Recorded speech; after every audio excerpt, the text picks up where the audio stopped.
નમસ્કાર મિત્રો, સ્વાગત છે તમારું મારી ચેનલ રાહુલ ટેક ઓફિશિયલ. હું છું રાહુલ. મિત્રો, આજના ડિજિટલ યુગમાં સરકારી કામો પણ ખૂબ જ સરળ બની ગયા છે. પહેલાં વેરો ભરવા કે ચેક કરવા માટે ગ્રામ પંચાયતના ધક્કા ખાવા પડતા, પણ હવે એવું નથી. આજના વિડીયોમાં હું તમને સ્ટેપ બાય સ્ટેપ શીખવીશ કે તમે તમારા મોબાઈલ ફોનથી જ ઘરે બેઠા ગ્રામ સુવિધા વેબસાઇટ પર જઈને તમારા ઘરનો વેરો એટલે કે હાઉસ ટેક્સ કેવી રીતે ચેક કરી શકો. તો ચાલો શરૂ કરીએ. સૌથી પહેલાં તમારા મોબાઈલનું ગૂગલ ક્રોમ કે બીજું કોઈ પણ બ્રાઉઝર ખોલો. સર્ચ બારમાં ગ્રામ સુવિધા લખીને સર્ચ કરો, અથવા તો સીધું જ ગ્રામ સુવિધા .gujarat.government.in લખો. ગુજરાત સરકારની ગ્રામ સુવિધાની ઓફિશિયલ વેબસાઇટ જોવા મળશે. મિલકત વેરો એના ઉપર તમારે ફરીથી ક્લિક કરવાનું છે. જો તમને ઓપ્શન ના મળે તો ઉપરના મેનુમાં પણ ચેક કરી શકો છો. મોટાભાગે આ વિકલ્પ હોમ પેજ પર હોય છે. હવે અહીં તમારે તમારા ઘરની વિગતો ભરવાની રહેશે. તમારે તમારો જિલ્લો પસંદ કરી લેવાનો છે. અહીંયાથી હું જિલ્લો પસંદ કરી લઉં છું. એના પછી તમારે તાલુકો પસંદ કરી લેવાનો છે. તાલુકો પસંદ કર્યા પછી તમારે જે પણ પંચાયત લાગતી હોય અહીંયા સિલેક્ટ કરી લેવાનું છે.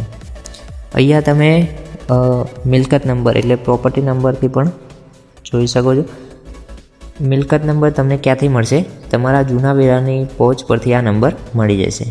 ને નામથી સર્ચ કરવું હોય, જે અમુક ગામોમાં નામથી પણ સર્ચ કરવાનો વિકલ્પ આપેલો હોય છે, તે તમે જોઈ લેજો.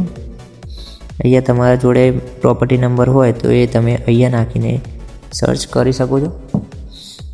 એના પછી છે માલિકનું નામ. આપણે નામથી સર્ચ કરશું.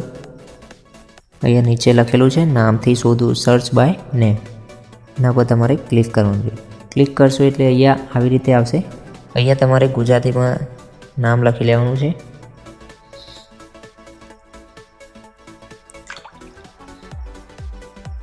આટલું લખ્યા પછી અહીંયા બાજુમાં સર્ચનું ઓપ્શન છે, એના પર તમારે ક્લિક કરવાનું છે. અહીંયા આવી રીતે નામ આવી જશે. અહીંયા તમારે જોઈ લેવાનું છે ગામનું નામ. અહીંયા કબજેદારનું નામ લખેલું છે અને માલિકનું નામ. એના પછી અહીંયા મિલકત નંબર અહીંયાથી પણ તમને મળી જશે. એના પહેલાં તમારે નામ શોધવું પડશે. અહીંયા નીચે તમારે ઘણા બધા પેજ છે, એ તમારે અહીંયા ક્લિક કરશો એટલે આગળનું પેજ આવશે. હું આગળનું પેજ કરી લઉં છું. આગળનું પેજ કરવા માટે અહીંયા નીચે 3 ડોટ આપેલા છે, એના ઉપર તમારે ક્લિક કરવાનું છે.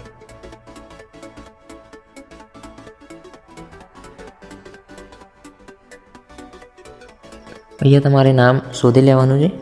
એના પછી અહીંયા મને નામ મળી ગયું છે. ઘરનો નંબર છે 00456. એના પછી તમારે આગળ જોવાનું છે.